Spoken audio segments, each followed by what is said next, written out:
ஒரு பெரிய பசுமையான காட்டில் கௌதம் மற்றும் பிரகாஷ் என்ற இரண்டு நண்பர்கள் வாழ்ந்து வந்தார்கள். அவர்கள் இருவரும் ஒரே மாதிரியான திறமைகளை கொண்டிருந்தாலும் அவர்களின் குணங்கள் முற்றிலும் வேறுபட்டவை. கௌதமின் தாத்தா எப்போதும் அவனுக்கு அரணை மரவேல் என்று சொல்லிக் கொடுப்பார். அதாவது தருமத்தையும் நல்ல குணங்களையும் பிறருக்கு உதவி செய்வதையும் ஒருபோதும் மறக்கக்கூடாது என்பது அதன் பொருள். அதனால் கௌதம் எந்த செயலைச் செய்தாலும் இது தர்மமானதா இது நியாயமானதா என்று ஒரு கணம் சிந்திப்பான். ஆனால் பிரகாஷ் தருமத்தைப் பற்றி எல்லாம் கவலைப்பட மாட்டான். தனக்கு என்ன லாபம் கிடைக்கும் என்பதை மட்டுமே பார்ப்பான்.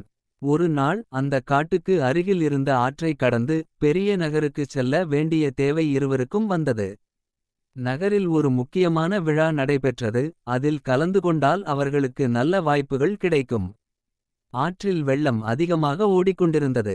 அவர்கள் ஆற்றுக்கு அருகே வந்தபோது ஒரு வயதான பெரியவர் கரையில் இருந்த படகின் கயிற்றை அவிழ்க்க முடியாமல் தடுமாறிக் கொண்டிருந்தார். பிரகாஷ் உடனே சீக்கிரம் போவோம் கௌதம். வயசானவர். அவர் பாட்டை அவர் பார்க்கட்டும். நமக்கு நேரம் ஆச்சு. நாமதான் ஃபர்ஸ்டா அந்த இடத்துக்கு போகணும் என்று சொல்லிவிட்டு வேகமாக போகத் தயாரானான். அவன் தருமத்தை மறந்தான். ஆனால் கௌதம் நின்றான். தன் மனதில் அரணை மரவேல் என்பதை நினைத்து கொண்டான். நான் இப்போ இந்த முதியவருக்கு உதவி செய்யாமல் போனால் என் பயணம் வெற்றி அடையாது என்று நினைத்தான்.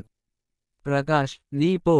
நான் இந்த பெரியவருக்கு உதவ வேண்டும் என்று சொல்லிவிட்டு வயதான பெரியவரிடம் சென்று கயிற்றை அவிழ்க்க உதவினான். படகை தள்ளி கரையில் நிறுத்தி பெரியவரே எந்த பக்கம் போக வேண்டும் என்று கேட்டான். அந்த பெரியவர் சிரித்தபடி நான் தான் படகின் உரிமையாளன். என்னால் படகை தள்ள முடியவில்லை. நான் உனக்காக காத்திருந்தேன். என்னை துணையாக அழைத்துச் செல்பவர்களை நான் இலவசமாக ஆற்றுக்கு அக்கரைக்கு கூட்டிச் செல்வேன் என்றார். கௌதமுக்கு ஆச்சரியமாக இருந்தது. அவன் அரணை மறக்காமல் செய்த சிறிய உதவி அவனுக்கு பெரிய பலனை கொடுத்தது. பிரகாஷ் தனியாக வேகமாக ஓடினாலும் அவனால் படகு இல்லாமல் ஆற்றை கடக்க முடியவில்லை. கௌதம் அந்த பெரியவருடன் படகில் நிம்மதியாக பயணம் செய்தான். விரைவிலேயே நகருக்குச் சென்று விழாவில் கலந்து கொண்டான். தருமத்தை பின் பற்றாமல் தனக்காக மட்டுமே ஓடிய பிரகாஷ் ஆற்றை கடக்க முடியாமல் நேரத்தை வீணடித்தான். நீதி என்னவென்றால் எந்த சூழலிலும் தருமத்தையும் பிறருக்கு உதவி செய்யும் நல்ல குணத்தையும் மறந்துவிடக் கூடாது. தருமமே நமக்கு எல்லாவிதமான நன்மைகளையும் தரும்.